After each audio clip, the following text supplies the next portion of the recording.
اسلام کی مقدس میری ماں اور السلام علیکم ورحمۃ اللہ تعالی وبرکاتہ۔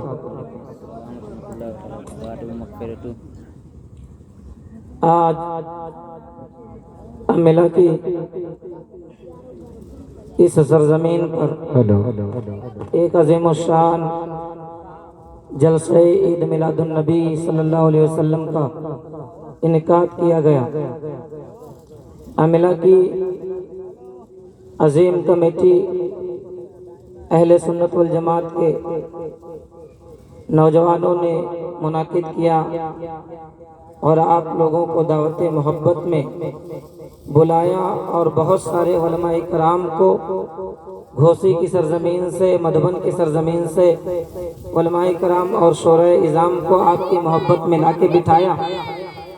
لیکن چونکہ آپ اتنی خاموشی کے ساتھ اس جلسے کو سن رہے ہیں کہ ایسا تو نہیں لگ رہا ہے کہ ہم لوگ کسی جلسے میں بیان کر رہے ہیں، کہ ایسا لگ رہا ہے کسی قبرستان میں بیان کر رہے ہیں۔ اس لیے بہتر یہی ہے کہ جلسے کو بہتر بنائیں اور اپنی بیداری کا ثبوت دیں، اور مختصر وقت میں مختصر باتیں سنیں گے، انشاءاللہ بڑا پیار آئے گا۔ کثرت پروگرام کی وجہ سے آواز اس بات کی اجازت نہیں دیتی، بہت سارے شعراء سے آپ نے نعت پاک سنی۔ میں مختصر وقت میں مختصر باتیں نصیحت کے طور پہ آپ کے سامنے رکھ کر کے آپ سے رخصت ہو جاؤں گا۔ الحمدللہ رب العالمین والعاقبۃ للمتقین والصلاة والسلام علی سید الانبیاء والمرسلین، اما بعد فاعوذ باللہ من الشیطان الرجیم، بسم اللہ الرحمن الرحیم۔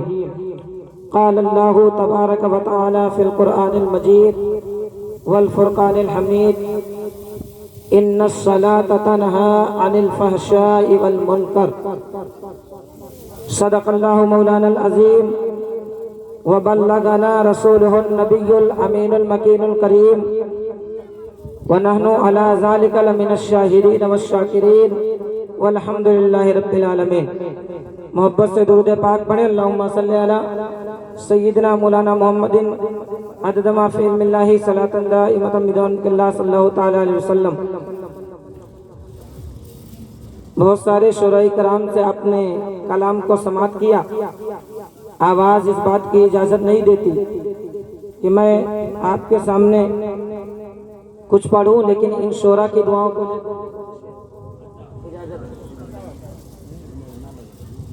کہ قلب میں جذبہ ایمان کہاں سے آتا، کہ قلب میں جذبہ ایمان کہاں سے آتا، قلب میں جذبہ ایمان کہاں سے آتا، قلب میں جذبہ ایمان کہاں سے آتا۔ ارے آپ آتے نہ تو قرآن کہاں سے آتا، آپ آتے نہ تو قرآن کہاں سے آتا، آپ آتے نہ تو قرآن کہاں سے آتا۔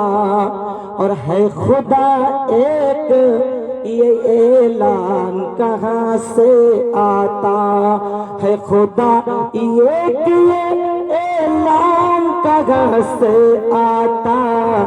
یعنی بت خان میں طوفان کہاں سے آتا، یعنی بت خان میں طوفان کہاں سے آتا۔ اور آج اس دھرتی پہ اگر ہم اور آپ بیٹھے ہیں آقا علیہ السلام کا کلمہ پڑھ کے، تو یہ سب میرے اجمیر کے راجہ خواجہ کا صدقہ ہے۔ کہنے والے نے کہا ہے کہ خواجہ ہند کا احسان ہے ہم پر یارو، خواجہ ہند کا احسان ہے ہم پر یارو، خواجہ ہند کا احسان ہے ہم پر یارو۔ ورنہ بھارت میں مسلمان کہاں سے آتا، ورنہ بھارت میں مسلمان کہاں سے آتا۔ اسلام تیرے چاہنے والے نہ رہے، آہ اسلام تیرے چاہنے والے نہ رہے، جن کا تو چاند تھا افسوس کہ وہ حالے نہ رہے۔ میرے ملت کے نوجوانوں، آج یہ عظیم الشان پروگرام یہاں پہ رچایا گیا، آقا علیہ السلام کی میلاد یہاں سجائی گئی، عاملہ کے نوجوانوں نے اپنے نبی کا میلاد سجایا، لیکن یہاں پر کوئی قوم مسلم کا نبی سے پیار کرنے والا، نبی کا کلمہ پڑھنے والا دلچسپی کے ساتھ اس محفل میلاد میں نہیں آیا۔ یہ قوم مسلم کتنی پیچھے جا چکی ہے، کتنی دور جا چکی ہے۔ آج اگر یہیں پر ٹی وی لگا دیا جاتا، آج اگر یہیں پہ VCR لگا دیا جاتا، آج اگر یہیں پہ طوائف کا ناچ لگا دیا جاتا، نوجوان آنکھیں پھاڑ پھاڑ کر کے دیکھتا، لیکن آج میرے نبی کا میلاد ہے تو نوجوان اپنے مکان سے نہیں نکل رہا ہے، نوجوان اپنے بستروں کو نہیں چھوڑ رہا ہے۔ لوگوں سن لو، اللہ اکبر کبیرہ، اگر اللہ اور رسول سے رشتہ کمزور کرو گے، ایک دن ایسا آئے گا۔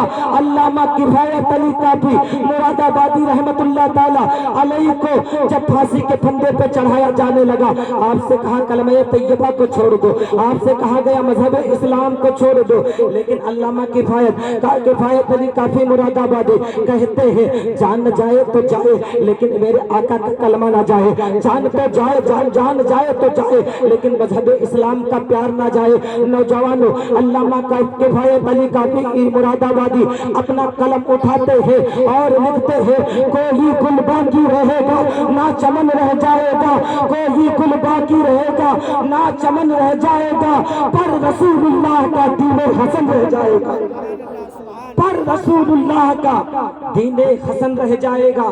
میرے ملت کے نوجوانوں، اللہ پاک قرآن پاک میں ارشاد فرماتا ہے، بے شک نماز بے حیائی اور بری باتوں سے روکتی ہے، بے شک نماز بے حیائی اور بری باتوں سے روکتی ہے۔